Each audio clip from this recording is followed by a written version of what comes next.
Hello and welcome. My name's Karen O'Connor and this is Things That Make You Go, This is your podcast to help you make the most of the wisdom and experience that comes with getting that little bit older. Let's get right into it. Hello and welcome. I'm here today with Dr. Ron Eaker. Good morning, Ron. Good morning. Thank you so much for having me. You are welcome. I'm really looking forward to this. I was just saying to you off screen, I actually really love your website because it gives a real indication of who you are. So it's your website. So Ron's obstetrician gynecologist, but you specialize in menopause. Yes. I've been a practicing OBGYN in the States for about 34 years, and about 8 or 10 years ago, I made the decision to stop delivering babies, which was a difficult choice, but I really had a tremendous interest and have been developing an interest in perimenopausal, menopausal medicine, which actually is a thing. People don't really understand that. A decade ago, if you would have said that, people would have thought, well, what in the heck is he talking about? That was just not a topic that was talked about and discussed. But it's always been an interest of mine. So I decided at that point, once I stopped obstetrics and could devote more time to in-office work, that was really going to be the direction and the way I wanted to take the practice. And it really has been very rewarding. And hopefully we've had a positive impact on a lot of women that have transition through this time frame. As you well know, it's a normal, natural transition, but it sometimes is fraught with potholes. And I feel like part of my goal is to help folks navigate those potholes. Yeah, it's fascinating that you're saying that, because that was one of the big things that I got out of, one of the reasons why I started the podcast was that information about menopause is not widely known, which just seems absurd. And I've shared this a few times over the years, but when I started with perimenopause, I went to my doctor not knowing what on earth was going on. I was just having really heavy periods. I wasn't sleeping. My moods were all over the place. The kids didn't know whether they were going to wake up with like the next mass murderer or somebody who was really nice. But I didn't know what was happening. And my GP at the time literally said to me, she said, I think you're going through perimenopause. Here's some antidepressants. Here's some sleeping tablets. You'll be all right in about 4 years. Yeah, your experience is not unusual, believe it or not. And I think that's part of what my purpose is now, is trying to get information like that out to as many people as possible, because that information is power, that knowledge is power, but more importantly, that application of that knowledge is power. So we really feel that it's so important for people to be aware. That's the first step, is that education, that awareness. And then take that and apply the knowledge and put it into action. It's not something to just put up with. It's most women in this age are going to spend a third of their life in the menopause. And that's not a time to just give up and put up and just be told that, gosh, that's just the way it's going to be. There is so much that can be done to make this time frame what Margaret Mead, the great anthropologist, called postmenopausal zest, because it really is a time where, if you think about it, perimenopausal, menopausal time frame, and we're talking about on average that 45 to 55 and beyond age range. For many women, it's a time where they are at a place in their life where a lot of good things are happening, a lot of things like they're at a place in their relationships, whether it's the kids are hopefully by that point maybe out of the house or maybe not, hopefully not coming back from after they've already left. But you're in a good place emotionally, physically, and then all of a sudden these things happen and you think, what's going on? Just like you just described your experience, it's like you read the textbook. It really can be very disconcerting to women. It can be very disparaging to feel like all the coping mechanisms, all the the knowledge, all the life experience that I've put together to get to this age successfully, it's not working exactly like I thought it was going to. And like you said, you wake up one morning and your kids go hide under the bed and you think, what is happening? So it all starts with that knowledge base. It all starts with understanding that, yes, this is a normal, natural transition. You got to start there. You were designed this way. You're not broken. But that doesn't mean that there can't be a lot of things that can be very symptomatic, very problematic. But more importantly, there are a lot of things that you can do about all those. And it goes right back to what you just said, and that's learning what is going on. Just that awareness alone, believe it or not, with a lot of women I work with, and this may have been your experience, is just the awareness, just knowing that you're not going crazy. Or as I hear, the most common thing I hear is an expression we hear in the States all the time is, I thought I was falling apart. And just knowing that you're not broken, that there is rational reasons why these things are going on in your body. But that, for many women that I work with, is the light bulb moment that all of a sudden changes the trajectory of where they go with these symptoms. That's spot on, because the biggest issue for me wasn't, and I think for many women as well, certainly most of the women I've spoken to, the issue wasn't the symptoms. It was the concern that there was something wrong. That, like, oh my God, what is happening to me? What's happening? Am I losing it? Am I sick? Have I got some kind of terminal illness that the doctors can't figure out what's going on?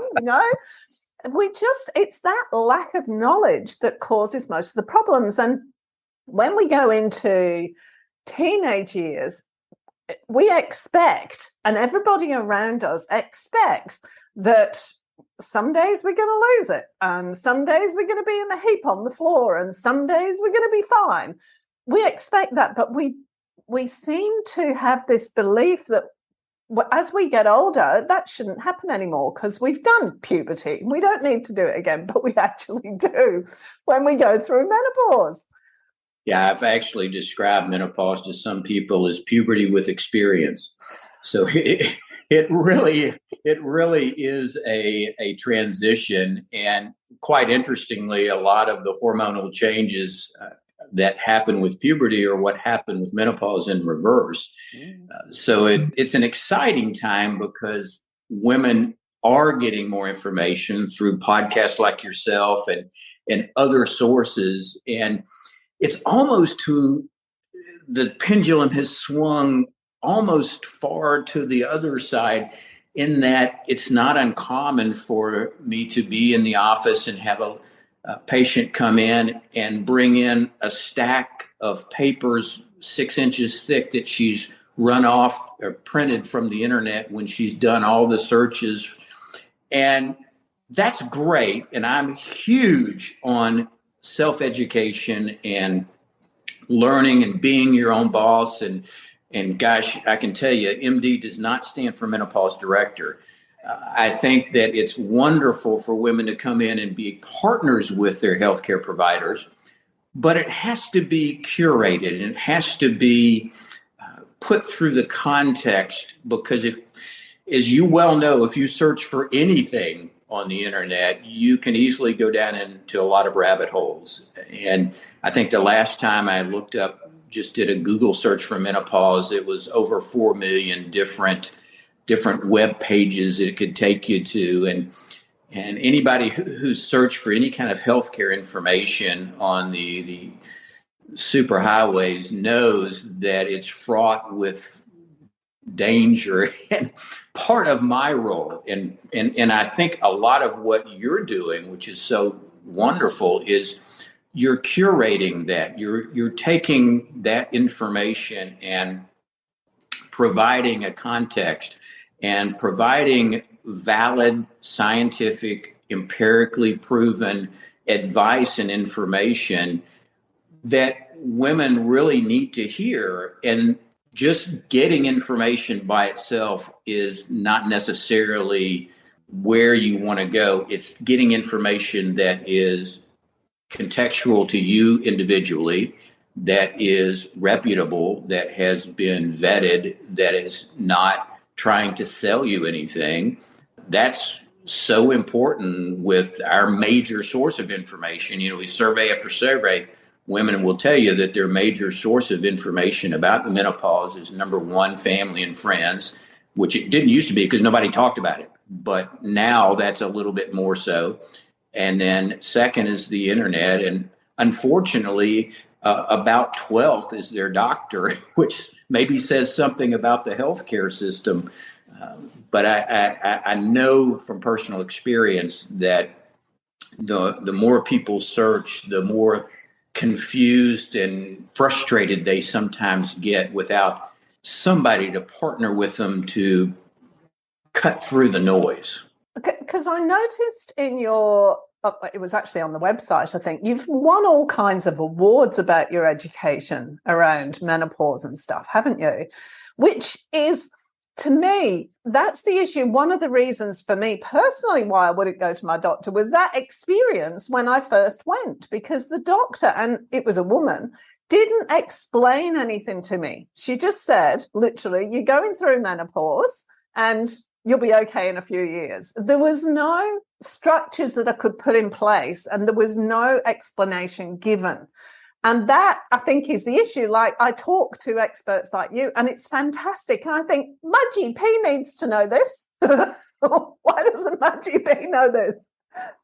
No, you're not alone. And that's one of the problems that we see with medicine becoming so compartmentalized that unless you take a specific interest in a topic, it's very hard to be well versed on everything. And I have tremendous respect for the GPs and the internal medicine doctors and the family doctors, but they are so overwhelmed with the volume of knowledge to be learned in a specific niche area that even in a specialty like obstetrics and gynecology, unless you have an interest, things like menopause can actually become a secondary concern. And really, there's so much breaking on literally on a weekly and monthly basis with regards to research and looking at different options that you really have to be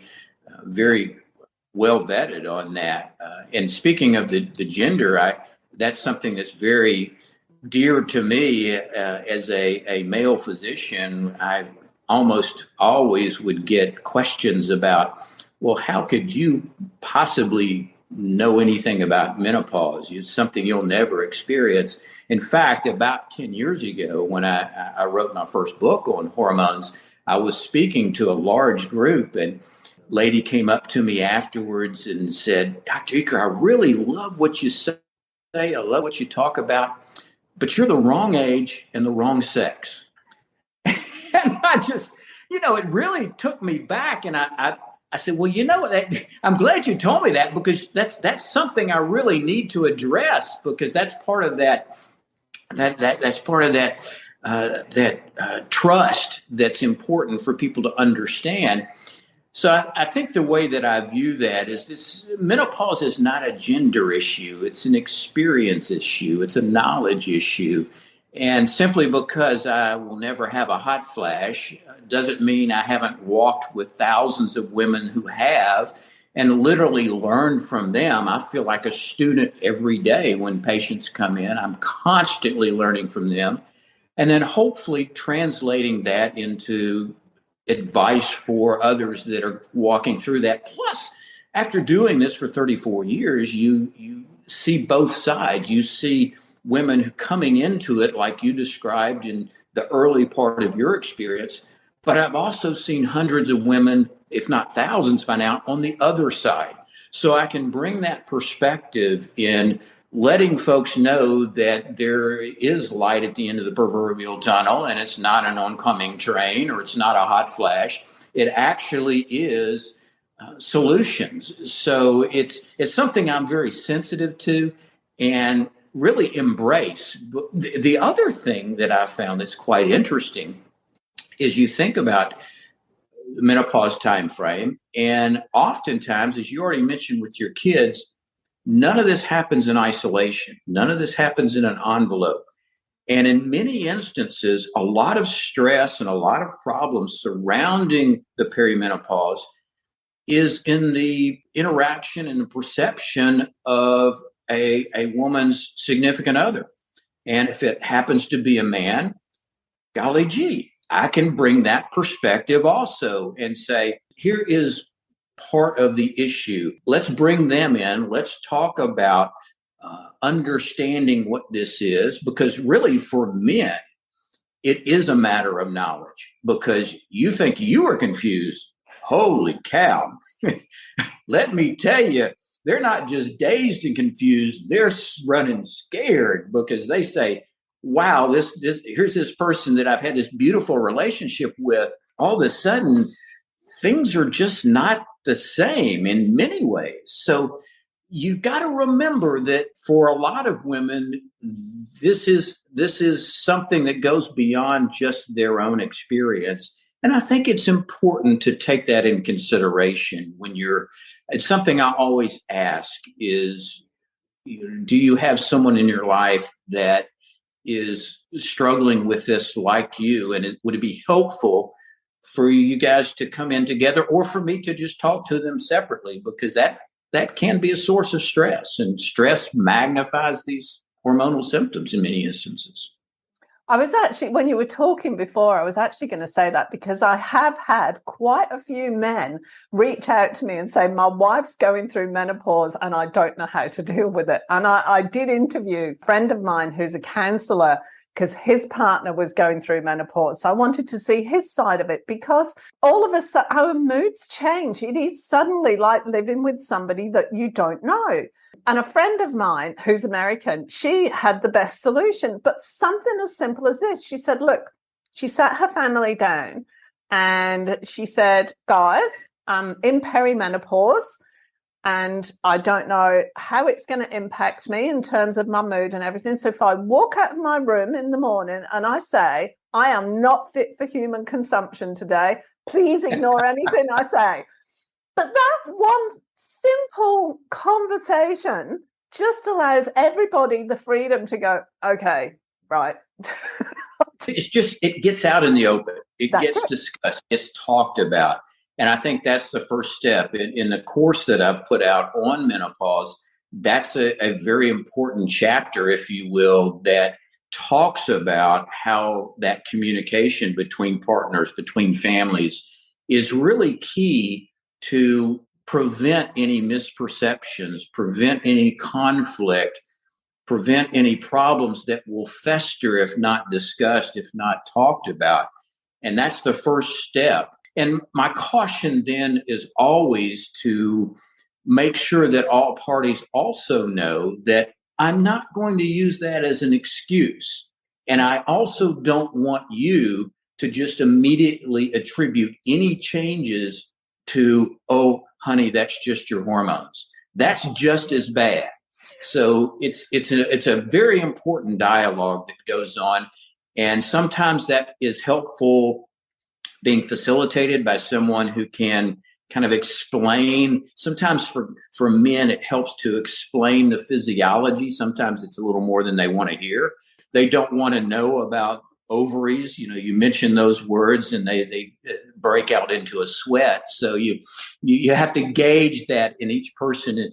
But I love that suggestion. I love that of kind of the family meeting, and let's just get it all out so there's no misperceptions when my head rotates and my eyes spit blood. But it's so important for men to understand this as well, to give them a context. When I first started doing this, I've got 2 sons, 2 daughters, and both the boys are married now, but my eldest son said to me, Mum, I need to know this because I want to know that my wife is okay, and what can I do to help her deal with whatever's going on in her life. Boy, you've raised one heck of a young man. That's an unusual response. I love that. And that is a template for a appropriate, helpful reaction is understanding that there are things that spouse or significant other or boyfriend or girlfriend or whoever would be able to provide, not a source of stress, but be a source of comfort. And that in turn helps them. So it's one of those health issues that really goes way beyond just the physiology. It involves not only mind, body, and spirit, but also other people in your sphere, in your environment, even workplace. Sometimes can be affected. I have a lot of high-powered executive women in very important positions in their companies. And the last thing they want to do is be giving a presentation and have a hot flash and start sweating. And that leaves a negative impression because people interpret that very differently. So there's all kind of aspects that play a role in this time frame. And it all goes back to that beginning where you learn what it is and what it isn't. And I think that's a big part of your healthcare provider's job, especially if they understand. And I think that's why I devote a lot of time to that in the course and in my previous books, is differentiating between what is menopause and menopause-related symptoms and what is not. Because these are oftentimes symptoms that overlap with other things. For example, thyroid disorder, a very common series of problems that occur most commonly in this age group of women that can mimic menopausal symptoms. So it's the time where if the woman doesn't bring this up with their healthcare provider, which I see a lot too, women will say, well, gosh, I had no idea this was hormone related, or I just was embarrassed, or I just didn't want to talk about it. We can do a lot, but we're not really good at mind reading.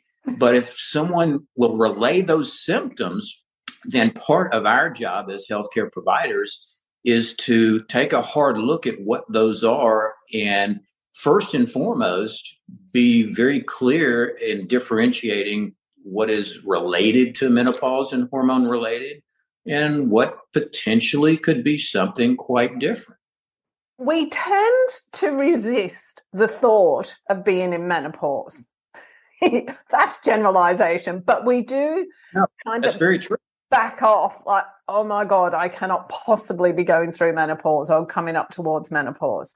And how much is there of a head in the sand kind of scenario? Because that seems to be what I'm hearing in what you're saying. Yes, very much so. And if we were to do a experiment with a word association and ask your listeners, when you say the word menopause, what do they first think of? Many people will say something related to aging or getting old. So there is very much this connotation, very much associated with aging. And unfortunately, we still live in cultures that don't necessarily look on aging as a positive thing. There are certain cultures around the world that aging is revered, but by and large, that's not the case. We still are very much youth-oriented, and all you have to do is talk to your plastic surgeon, and they can tell you how youth-oriented we still are. But unfortunately, that is a conscious or subconscious association. So it is, to some degree, something that we fight against. We don't want to accept the fact in many instances that we are getting older, and this is a very in-your-face expression of that occurring. And tied to that is beginning to understand your own mortality. And I know we're getting into a deep psychological area here, but it truly impacts how people view this time of their life. And part of enjoying this is beginning to embrace the reality of the age, but more importantly, understanding with all the advances that we have now in preventative medicine and longevity, in taking someone who is in their 40s and 50s, who is in reasonably good health, and in this day and time, fully expecting them to reach their 90s in reasonably good health, if they do a lot of the right things, we have the ability to confidently bring people along with that now. And I think if women begin to see that as not the end of the first half, but the beginning of the second half of life, a time that can be full of purpose and meaning and joy, and understand the difference between health span and lifespan, and how that there's so many things that are available now, whether it's behavioral, whether it's supplements, whether it's medicines, whether it's just different nutrition. There's so much that can be applied. It's never too late. Gosh, I read a study the other day of 90-year-olds who actually showed an improvement in muscle mass by doing some very light band-resistant exercises. So I'm a big believer, along with this time frame where you're right, there has been this bury your head in the sand or run away from the reality, to embrace that and then use that energy that you use to worry about it and to suppress it, use that energy to pursue different things that can actually prolong that health span, how long you can stay vigorous and engaged. And this is a perfect time to do that. When you're in your 40s and 50s, the decisions you make during that time frame are going to dramatically impact your wellness in your 70s and 80s. And, 50 is the new 30.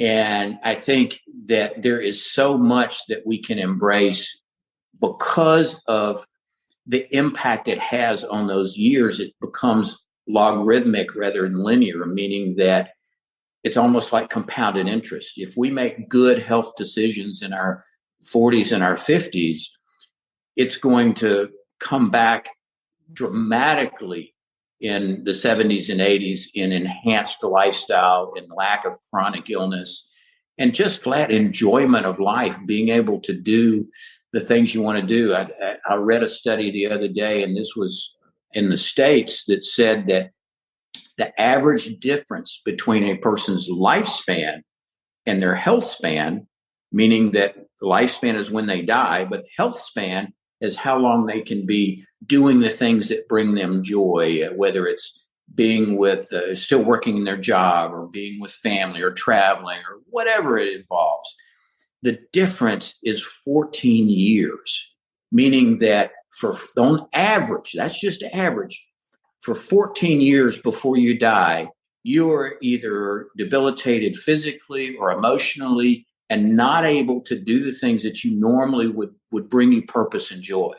And that was devastating to me. I think the greatest joy that I can bring as a physician is to extend that health span so that people can look at that second half of life as a time of rejuvenation, a time of, that they can really establish what it is they're here for, and build those relationships, and maybe now have the time, even the financial means, the wisdom to be able to do things that they couldn't do in that first half of life. So it's a mindset. It's beginning to look at the reality of taking this and looking at it not in a negative context, but in a very positive context.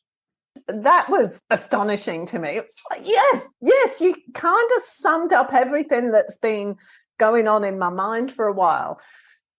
What do we need to do in our 40s and 50s as we're going through perimenopause and menopause to make the most of the rest of our lives? Because literally, if you hit menopause at 45, you are halfway through your life. You got half of your life to go.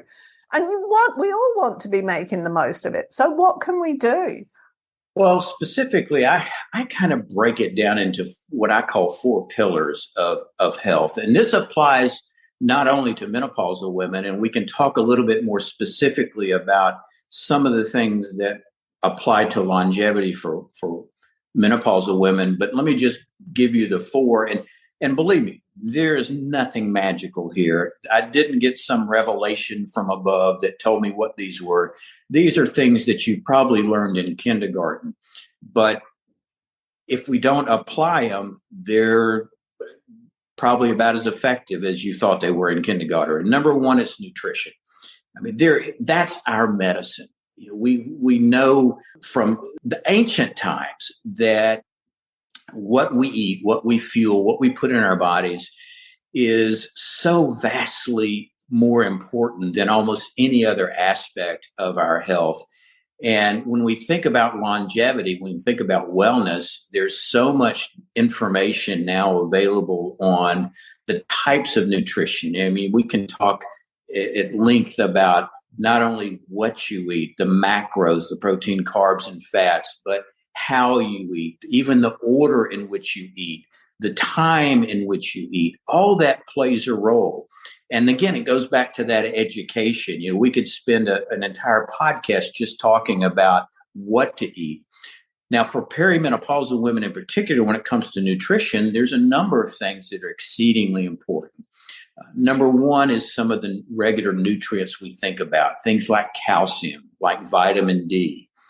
One thing that sometimes gets left out is fiber. Fiber content in our diet tends to decrease a lot of times as we age. We don't know why. Maybe it has to do with food selection, or unfortunately, people if they're not paying attention to their teeth, they can have difficulty in chewing and swallowing very fibrous products, so they selectively choose.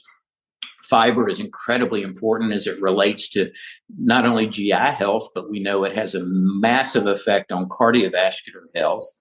Calcium and vitamin D has been talked about very much with regards to bone health. And we know that women starting at about age 35 to 40 will begin to lose bone, and that's accelerated after the menopause. So doing everything you can to thwart that is important. Adequate protein intake. Women tend to also lose muscle as they age, and muscle mass has been one of those predictors of long-term health and wellness. There's a lot of things that go on with the muscles besides just movement that impact a lot of different parts of our physiology. So maintaining that muscle mass with adequate protein intake is very important. So there's a number of things that we can do nutritionally. The second pillar ties into that very much, and that's activity level. Now, notice I didn't say exercise. Exercise is a part of that, but that's one of those myths that sometimes is out there, that you have to be training for a marathon to be healthy and to be well throughout the menopause and beyond. In fact, one of the best treatments for things like hot flashes and mood changes during the menopause is physical exercise, being active. So let's think about that. Activity is the umbrella, and under that is one leg or one support is the exercise. And we all know what that is: going out for a walk, going to the gym, going for a swim, whatever it involves. But then we forget about the activity of daily living. And that's just as important. There's a number of studies now that show that people who are just active, even for short periods of time during the day, taking stairs, parking farther away, standing up when you could be sitting. I have a stand-up desk in my office. So in between patients, instead of sitting down at a desk, I just stand up and do my charting. So those little changes can be magnified over time. So don't ever forget about that as being a critical part of that activity component. Number 3, sleep.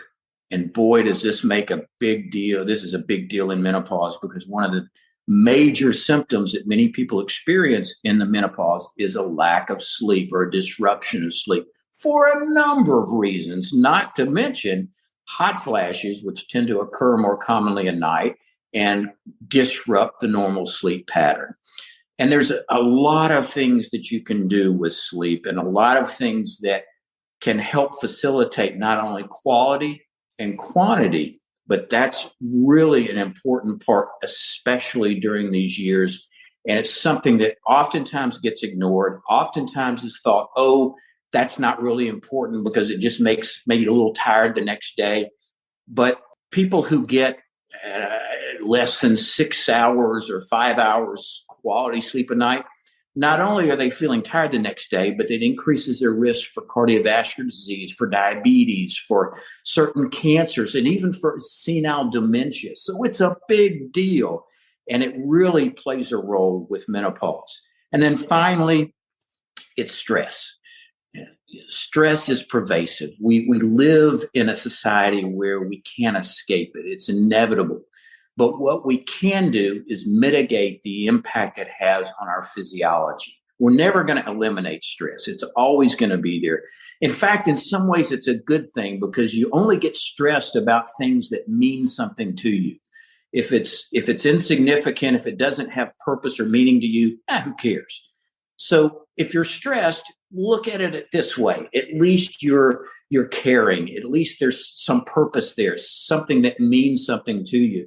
Take that energy and put it into not worrying about the stress, but how can I then channel it into something that helps whatever it is that I'm concerned about.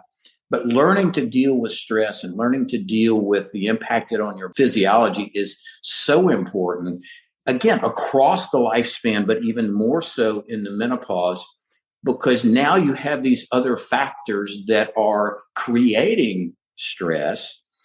And it's a matter of how you're perceiving that. There was a study not long ago that showed that your perception of whether you were stressed or the meaning that you gave to stress, meaning that if you thought, oh, I'm stressed and I know this is going to kill me, the likelihood of you actually having problems, and they measured stuff in the blood, so this just wasn't all in your head, was magnified. Your immune function was worse. So even your perception of how you think about stress can impact how stress affects you. I know it sounds kind of circular there, but there are ways that you can block that chain. You can kind of knock that link out of the way so that you learn how to understand the stress, recognize it, but then deal with it in a way that doesn't create that physiology. So those are kind of the four ways that when I look at longevity and when I'm walking through this experience with patients, I try to assess each one of those, where they are now, where they want to be, and then walk with them down that path to get them to that place. Something I only found out about the other week is when you've gone through menopause, your likelihood of a heart attack is actually the same as a man's, because we all get a little bit complacent about things because our hormones protect us. We have enough calcium and everything else. But when we hit menopause, suddenly we may not have enough calcium. I don't have enough magnesium. That's one of the things that I do. I need to take magnesium all the time. I need to make sure I'm out in the sun. But the heart attack thing really shocked me.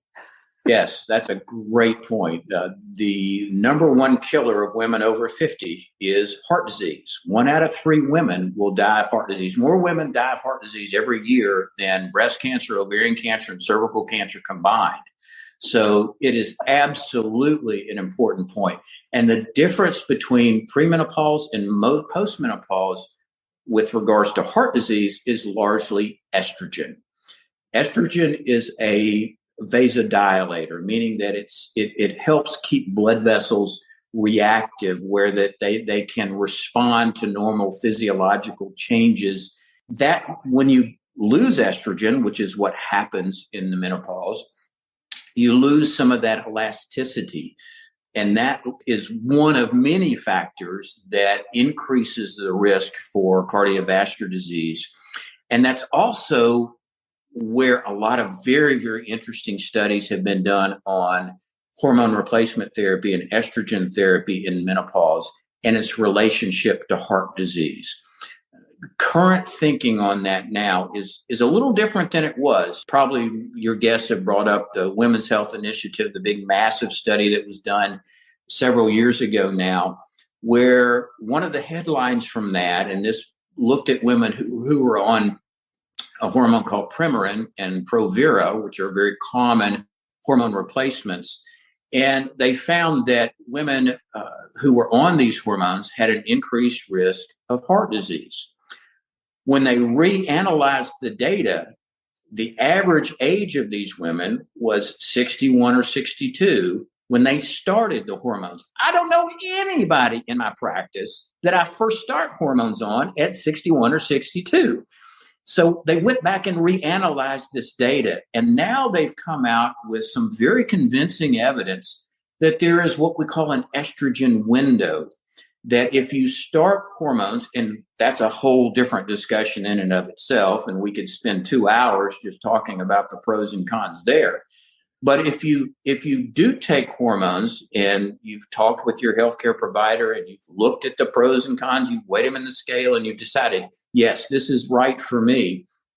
If you're in that estrogen window, which is generally that time frame surrounding the menopause, that 45 to 55, if you start the hormones then, you actually have a reduced incidence of cardiovascular disease down the road. And that's a real shift in thinking. And it just shows that there's statistics and then there's lies. And it's just a matter of how they can be looked at and interpreted. But I have a lot of confidence in this most recent data. And I think it's causing a lot of us in healthcare to rethink how we are looking at things like hormone replacement in context of the total woman. How does this impact not just getting rid of hot flashes, but what does it do to her risk of blood clots, or risk of heart disease, her risk of dementia? Is it beneficial? Is it detrimental? You've got to weigh all those things and look at each person. It's impossible to give general recommendations because every woman is unique. And each time I do this, I'm always surprised by, you just can't cookbook any of this. I know. That's one of the problems for the whole medical industry, though, isn't it? Because you can't say this is what happens when a woman goes through menopause, because no, we'll all have different symptoms. We'll all start at different times. We all have completely different fluctuating hormones going on and happening. Oh, sure. All you have to do is look at the fingerprint and just realize that is so unique to each individual. No one else in the universe has that same fingerprint. And the same thing applies to menopause. There's a lot of similarities. There's a lot of consistencies. But the bottom line is each person is as unique as that fingerprint. And their experience, their past history, their everything that they bring up to that point is going to influence their experience. Now, the good news is that 70% of women, by some studies, go through this transition with relatively mild changes. And I think that's a very important point that always needs to be brought out, because yes, we focus on the symptoms and we focus on the problems and the changes, and those are incredibly important. But I don't want women to automatically think that it's going to be a difficult time for them individually, because it very well may not be. And we don't want that negative image to be propagated when it's not necessarily something that the individual may experience. But boy, and those who do have symptoms, they are hungry for information and solutions. Yeah, I think you're really open and you're interested in people. So in actual fact, your face does you a lot of favors. Because good. I get your concern and your care. That's what I was trying to think. I get your care. So no, your face is good, Ron. That's the kind of thing I'd say, and my kids would pull me up on it. Mum, no. Love it. Oh gosh, I've forgotten where I was going to go now. I think the biggest problem I had, because yes, I had the hot flushes and I had the sleeplessness and I had the heavy periods and everything, but the biggest issue was I wasn't equipped to believe that what was happening was okay. Not just that it was normal, but that it was okay and there was nothing wrong, because I felt like everything was wrong. Every time I opened my mouth and I'd say something that upset my kids, because I was going through menopause as my two youngest daughters were going through puberty. Not pleasant. That is a atomic bomb waiting to go off in your living room. That I do, and that's not an uncommon scenario. So that is a challenging time, and you have my utmost respect for both you and them surviving that intact, because that is fraught with the proverbial potholes. But it really is. I think that is so commonly characteristic of folks experiencing the thought of, am I broken? Is there something else going on? If you've ever had the experience of putting symptoms into Dr. Google, you will get a readout that you put in your snuffy nose, and you may end up thinking you have dengue fever or something. It's very scary. And we live in this information age where we can put these variety of symptoms in, and boy, it's real easy to go down the rabbit hole there. But I think it's important that, and part of really the reason why I've done what I've done, whether it's with the books or with the online course, is to provide that understanding, and not to replace a person's physician. Obviously, as we've talked about, that's got to be a one-to-one individualized kind of interaction, but to give the woman the ability to be a partner in that process, to know what questions to ask, to understand what they're experiencing, to be able to present it to their physician or their healthcare worker or whoever is partnering with them in this journey. It's empowering for them to be able to have some basic knowledge and go in and sit down and talk with them, and then have the courage to grab them by the throat if they don't give you a response or the time, and say, just wait a minute and let me finish and listen and hear what I'm saying. And I can tell you from the other side, as a physician, as a healthcare worker, as a doctor, to have a woman come in and just lay it all out and explain her symptoms and explain her understanding is such a joy, because then we can work together. Then we understand what's going on. And it just removes some of that mystery and that anxiety and that fear. And I think that's a big part of what I try to do with the outreach through the books and the courses and the webpage and the different things that I do. And I'm sure that's at the core of what you do. Is you saw this lack of information, you saw something that had to be filled, and this is a tremendous service to be able to let women have a forum where they can pop in and listen and understand, and then take that knowledge and not just stop there, but give them the motivation to go farther and to take it to that individual place for their own perspective, what they need to do. So I think that's where it all starts. I agree with you. For me, it's about choice. So if I look at all my symptoms, I go on a website and these are all the possible numerous symptoms of menopause, but the only one that's really bothering me is the night sweats, because that wakes me up at night. So if I go to the doctor and I go, look, these are my symptoms, X, Y, Z, A, B, C, but the one that I really need help with is this, that's then that much more powerful, because you as a health professional know then what to focus on. And it might be that you need to focus on something else in order to sort out the night sweats, but at least there's an understanding there. So it makes us partners in the whole thing. And you hit on a very, very important word, and that's options. That's one of the key points that I think women need to understand. Is there are always choices and options when it comes to hot flashes or mood changes or vaginal dryness or other symptoms associated with menopause. It's not about either or, it's both and there's always choices and options. And that's where having somebody who is well versed on both what I would call traditional, non-traditional, functional, whatever options are out there, to be able to present to women what those are. Because I see so many folks that come in and think, well, I don't want to bring this up because all they're going to do is tell me I have to take hormones. And I don't want to do that.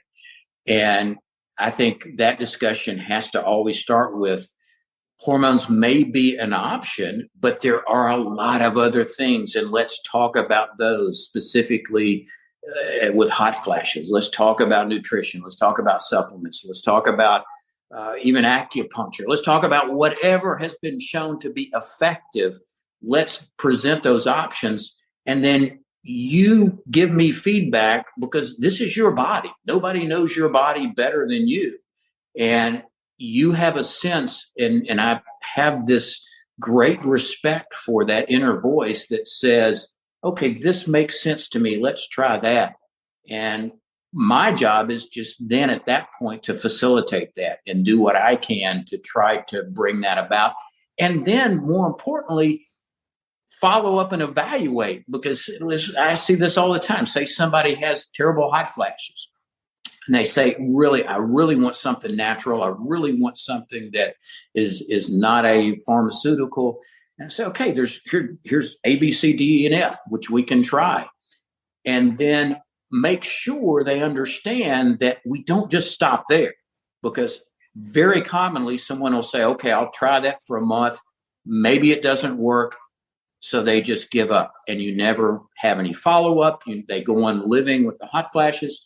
So there has to be that reevaluation. That's a critical part of the whole process. Is you take action, but then you have to reevaluate. And if it's getting what you need, if it's solving the problem, you keep doing what you're doing. But if it doesn't, you go to plan B, plan C, plan D. So that word options is something I want all women to understand that they have at this point. And fingerprints is the other side of that.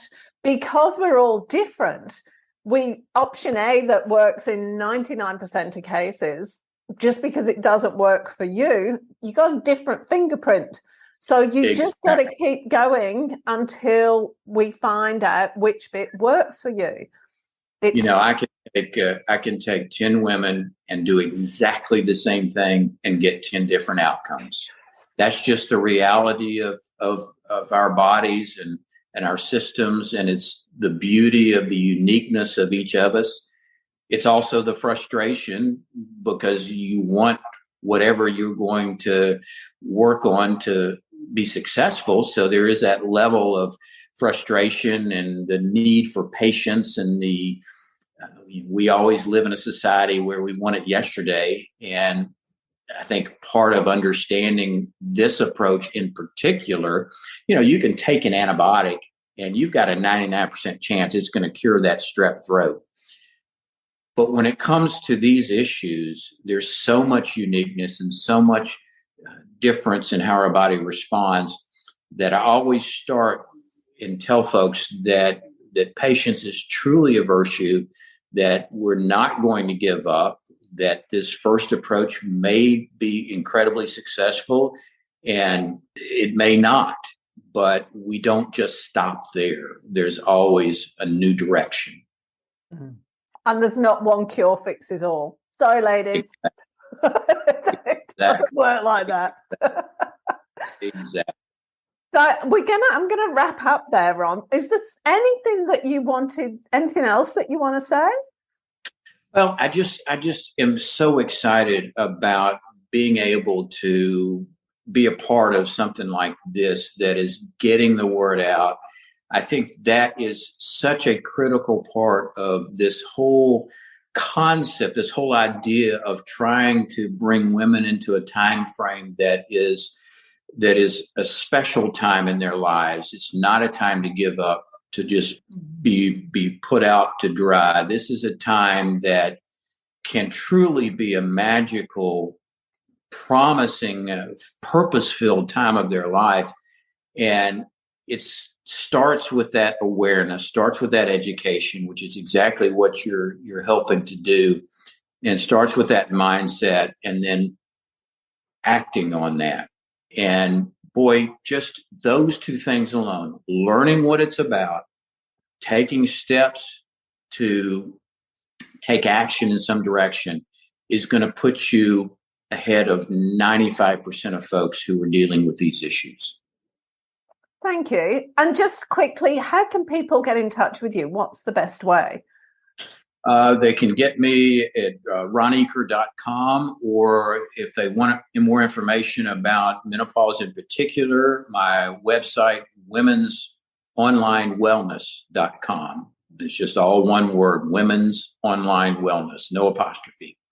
Thank you. I've really enjoyed this. I could keep going, but... Well, have me back sometime. I'd love to do it again.